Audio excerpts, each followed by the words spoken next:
bem-vindo à nossa aula de absolutismo. Aula fácil, com certeza você se lembra, você estudou isso no 8º ano, então você vai lembrar.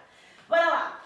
Vamos logo para, de fato, a nossa aula. Se você é do primeiro, estamos falando então nas nossas últimas duas aulas da apostila, 35 e 36, livro-texto, capítulo 17. Se você for assistir essa aula e não for do primeiro, você se encontra aí onde você está inserido.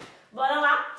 Absolutismo é uma forma de organização política que existiu no período entre os séculos XV e os séculos XVIII. Então, de 15 a 18, esse foi a forma de concentração e poder político.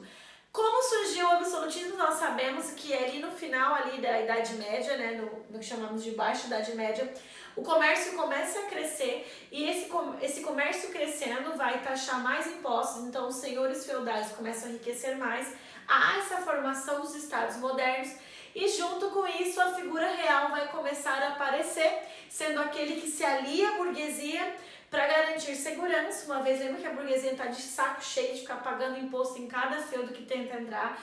Então o rei, ele vai se aliar, gente, isso é muito importante, se alia muito com a burguesia. Você vai ver que o absolutismo, quem de fato mantém o absolutismo é a burguesia, porque ela paga impostos. Então, há esse conjunto aí, burguesia e realeza. Esses reis começam a guardar, na verdade, a dar essa segurança para a burguesia através de proteção militar, porque eles têm um pequeno exército, e aí eles dão para a burguesia essa proteção, né, em troca de dinheiro, ele começa então a enriquecer. Há também a questão de liberação para os comércios, com questão de legislação e também de luta entre os estados, então entre outras burguesias por questão comercial. Então eu posso dizer que a burguesia gosta muito mesmo desse rei, né, desse absoluto, desse rei absoluto. Uma vez que é nesse caso por causa do absolutismo é que nós temos a figura do nascimento de um termo que eu joguei aqui, que é o chamado capitalismo comercial. Então, o que é isso? Eu quero ler para vocês exatamente como está no livro-texto. Capitalismo comercial é o engajamento dos estados, estamos falando aqui, na proteção e no interesse dos privados, dos grandes negociantes, e essa é uma das características, ou seja, a gente está falando que esse rei, a partir do momento que ele garante segurança, que ele luta, né, por questões comerciais, ele é um rei que assegura interesses privados. Se ele assegura direitos e interesses privados, ele está impetrando o chamado capitalismo, mas o capitalismo comercial. Por que comercial? Porque a grande característica da economia nesse período é o comércio, é ele que está forte ali no final, né, que nós conhecemos ali, quando nasce a burguesia, nascem os burgos. Então você está falando, nossa professora, quer dizer então que nesse período do absolutismo aí, só temos então a burguesia como força. Primeiro ponto, o rei vai começar a acumular poder. Nós temos também como característica o chamado estado estamental, e é nesse ponto que quero chegar. Professora, só tem burguesia? Tem burguesia, mas também tem a chamada aristocracia, que eram os nobres.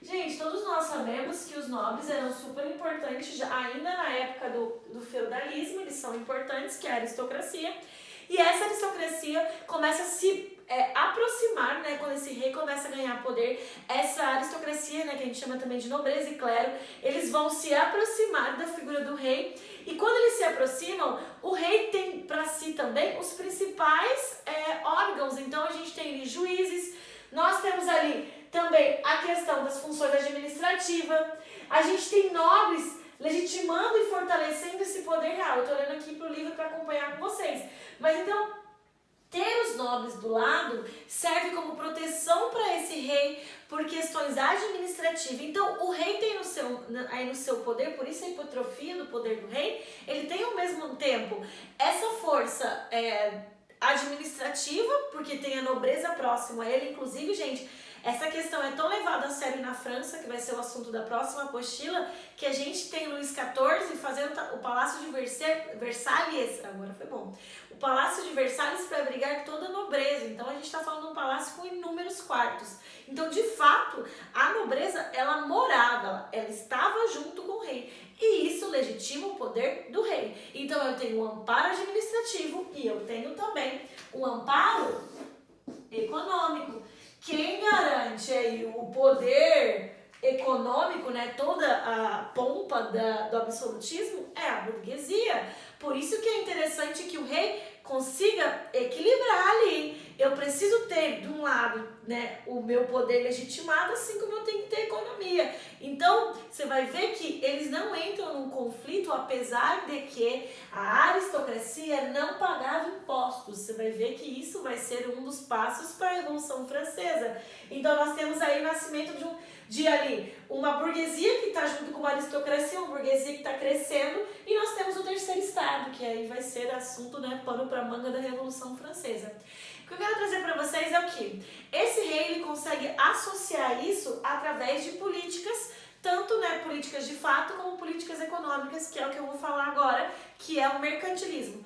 Professor, o que é o mercantilismo? São as práticas econômicas adotadas pelos estados absolutistas com o objetivo de promover, olha que interessante, o enriquecimento da burguesia, e quando eu vou enriquecer a burguesia, eu fortaleço o rei. Então é um conjunto de práticas desse período chamado de absolutismo que enriquece a burguesia e fortalece a realeza. Professora, na prática, o que é esse mercantilismo? Vou explicar o que são as práticas mercantis, tá, gente? Então fique aí e acompanhem comigo. Primeiro passo aí, gente, protecionismo. O que é isso? É proteger o seu produto. Como eu faço isso na prática, professora? Eu faço com que os produtos que entrem, né, que vem importado, venham barato, mas que a minha exportação saia cara. Como que eu crio isso? Barreira alfandegária. Então, assim, os produtos para chegarem aqui, eles vêm com valores muito altos quando chegam aqui no Brasil. O que faz com que as pessoas ou queiram só comprar o meu produto ou o meu produto fique supervalorizado. Então eu faço essa barreira que é chamado de protecionismo, que é proteger mesmo.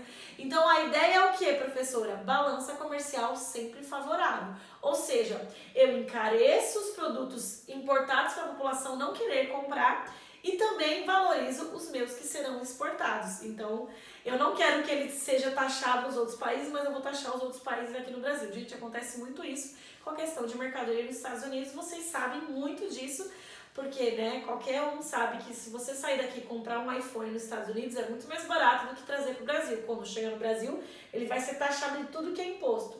Protecionismo, ok? Do protecionismo vai nascer principalmente porque a gente está falando de uma época aí que estão sendo descobertas jazidas de ouro na Espanha. A gente, pela Espanha, né, melhor. Nós temos também o chamado metalismo, que é o quê? Nesse período a gente tem essa ideia de que quem tem mais prata e ouro é mais rico, balança favorável também. Então há uma busca ferrenha por metais preciosos, porque o estado que tem mais metais preciosos, ele é visto como o mais poderoso de todos. E aí é o que nós chamamos de metalismo. Um próximo ponto, que também é uma forma de enriquecer aqui no estado burguês, não, né? Absolutista, é o chamado colonialismo. O que é isso? Quero que meu produto fique muito barato, quero baratear meu custo de produção. Como isso?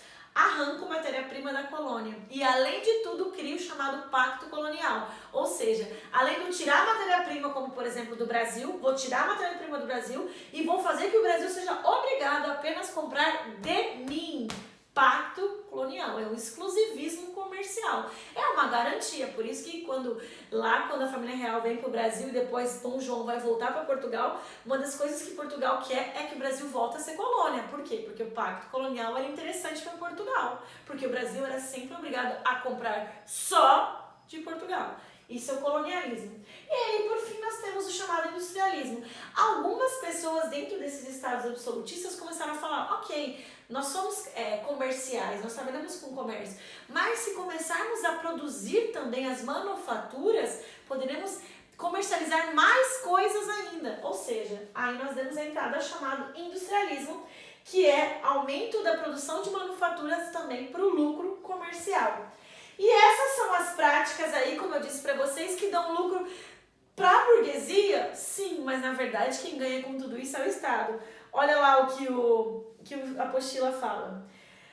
Até mesmo o enriquecimento da burguesia nacional, consequência da prática de medidas que estimulavam o comércio, não era visto como uma finalidade, mas sim o meio através do qual seria criada a riqueza, que pela arrecadação de impostos resultaria no fortalecimento e na expansão do poder do Estado. Ou seja, gente, apesar da burguesia talvez se sentir supervalorizada, porque o Estado está me defendendo, na verdade não. Porque quando eu enriqueço a burguesia, ela é um meio necessário para a finalidade que é o quê? O Estado fica forte. De que maneira? Burguesia enriquece, eu cobro um monte de impostos e fortaleço meu Estado. Louco isso, né, gente? E por fim, que é o assunto aí final da nossa apostila, é os fundamentos teóricos, ou são os fundamentos. Nós temos aí 3 pensadores, que ficou bem bonito o nome aqui, né? Temos 3 pensadores especificamente que defenderam muito o absolutismo. O primeiro deles é Maquiavel. Maquiavel, ele é criador do livro O Príncipe, e nesse livro ele faz uma série de conselhos a Médici, Lourenço de Médici, no qual ele fala que o Estado absoluto, ele não deve prezar pelo bem, sabe, da população em geral, mas sim por uma boa manutenção do poder. Ou seja, eu não preciso ser de fato bom, eu preciso parecer ser bom, desde que eu consiga governar como eu quero, ok. Então você vê que ele é um inovador, porque até então, por causa do feudalismo, da Idade Média, a igreja está muito vinculada à política. E agora, nosso querido Maquiavel foi fazer uma quebra, falando que política e moral, elas não precisam andar juntas com a religião. Ou seja, então o governante forte, muitas vezes, ele vai descumprir ou vai deixar de ser bom para manter o seu poder. Muitas vezes ele vai usar a própria violência. Falando em violência, nós falamos de Hobbes. Hobbes é o criador do livro O Leviatã, e no seu livro ele fala que o ser humano, antes de ter um Estado, um governo forte, ele era dono do seu querer. Ele era egoísta e ele vivia em estado de guerra, porque o egoísmo da Camila encontra com o egoísmo do João e eles vão se pegar uma hora no soco. Então, a única forma da gente conseguir consternar ou fazer o que? Melhorar essa relação é que alguém esteja ali para resolver o conflito. E esse é o Estado forte, o Estado absolutista, porque eles entendem que o que faz as pessoas pararem de brigar aqui, eu e o João e eu, não é porque a gente vai se amar, mas sim porque a gente vai ter medo do Estado. Porque esse Estado forte me traz segurança e também me faz ter medo de brigar, porque eu sei que ele vai vir se eu arranjar confusão. Então, eu dou tudo aquilo que era direito meu, uma vez que ninguém mandava, então tudo era de todos. Eu e o João damos o direito para esse rei, e esse rei governará com força e colocará ordem em tudo. Ok? E o terceiro e último é Bossuet. E o nosso querido Bossuet, ele liga muito, que é Jacques Bossuet, tá, gente? Ele liga muito a essa ideia do rei absoluto como um deus. Então, a visão é que o rei, ele é a própria personificação de Deus na Terra. Ou seja, o rei, ele não deve ser de nenhuma forma confrontado e nenhuma das suas leis criadas, na verdade, por ele, deve ser de alguma forma desobedecida. Isso vai ser um crime chamado de lesa majestade. Ou seja, o rei é a própria figura de Deus na Terra. Então é um caminho que vem ali do feudalismo e é apropriado ou adequado ali para esse novo momento chamado de Estado moderno. Então a gente conclui essa primeira parte do absolutismo. Na verdade, essa aula poderia ser encaixada com a próxima, apostila de vocês que já chegou. Mas eu acabei falando então esse começo aqui de absolutismo. E aí vocês vão, na próxima apostila, começar aí a falar um pouco sobre o absolutismo francês e o absolutismo inglês. Então o assunto da aula é esse. Espero que vocês tenham entendido tudo. Você sabe que vocês já têm atividade para fazer aí no seu plural. E a gente se vê então no nosso próximo encontro.